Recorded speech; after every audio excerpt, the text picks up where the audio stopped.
আব্বা, কে হয়েছে? 12 টাকা দেন। কি? 12 টাকা? কি করবি? জুস কিনবো। 12 টাকা হয়ে গেছে জুস? না, 10 টাকা ছিল আগে, এখন 12 টাকা হয়ে গেছে। হ্যাঁ, 12 টাকা।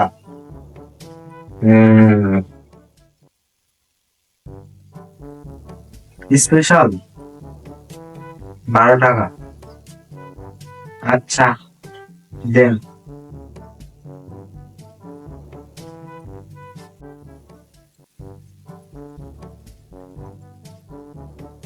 এ ধর, 20 টাকা আছে এই জায়গায়, নিয়ে বিদায় হ। আর 8 টাকা ভদ্রলোকের মতো ফেরত দিয়ে যাবি। হুম।